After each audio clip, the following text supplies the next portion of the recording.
Hello everyone, আসসালামু আলাইকুম। কী অবস্থা সবার, কেমন আছেন? আশা করি সবাই ভালো আছেন। তো আজকে আমাদের দুটো ব্রাইড ছিল, তার মধ্যে প্রথম ব্রাইড রেডি হয়ে চলে গেছে।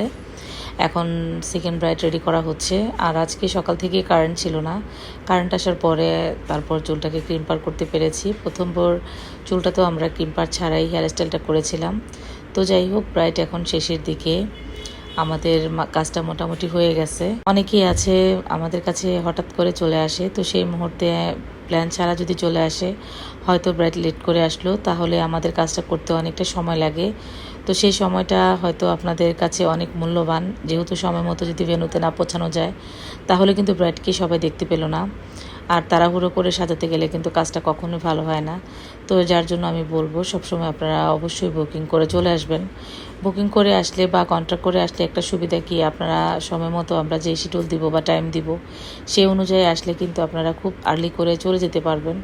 আর বুকিং ছাড়া আসলে হয় কি, আপনারা আপনাদের সময় মতো আসেন, অনেক লেট করে আসেন। তো সেই সময়টা আসলে সাজাতে গেলে তো অবশ্যই সময় দিতে হবে। একটা কাজ তো আর এমনি এমনি হয়ে যায় না, এটা করতেও অনেকটা সময় লাগে। তো সেই সময়টা যদি না পাওয়া যায়, ব্রাইড কখনোই দেখতে ভালো হবে না।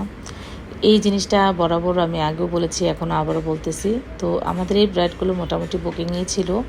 তো সকালবেলা আমরা বলেছি, ওনারা টাইম মতোই আসছে। আসার পরে আমরা টাইম মতোই ওনাদের কাজগুলো একদম করে ওদেরকে বিদায় করতে পারছি। আর অনেক সময় দেখা যায় আপনারা বুকিং করার পরেও অনেক লেট করে আসেন।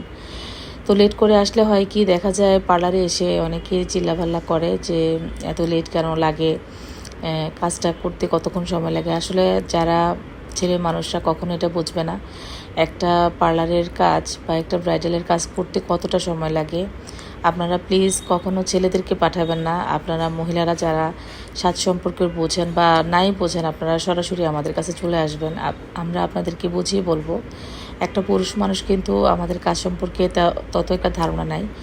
পুরুষ যে আমাদের আর্টিস্টরা আছে, তারা জিনিসটা ভালো মতো বোঝে, কিন্তু যারা এই কাজটা সম্পর্কে আইডিয়া নাই, তারা কখনোই কিন্তু এই জিনিসটা বুঝতে পারবেন না যে সাজাতে কতক্ষণ সময় লাগে। আর গ্রাম দেশে এই জিনিসটা তো বুঝতেই চায় না। শহর দিকে আমার মনে হয় এই জিনিসটা খুবই কম হয়। আর দেরি করে আসলে আপনাদেরকে আমরা কীভাবে সকাল সকাল ছেড়ে দিব বলেন? কাজটা করতেও তো অনেকটা টাইম লাগে, তাই না? তো যাই হোক, অনেকে এসে ছেলেরা কন্ট্যাক্ট করেন, বুকিং করেন। তো ছেলেরা যারা এসে বুকিং করেন, তাদেরকে তো আমরা বুঝিয়ে বলে দিই। আর যারা আসেন না বা মহিলা দিয়ে পাঠান, কিন্তু তারাও দেখা যায় পরবর্তীতে যে কাজটা তো কতক্ষণ সময় লাগতে পারে আপনাদের ধারণা থাকে না, তখন বলেন যে এত টাইম কেন লাগতেছে। তো সেটার জন্য আসলে কথাগুলো বলা।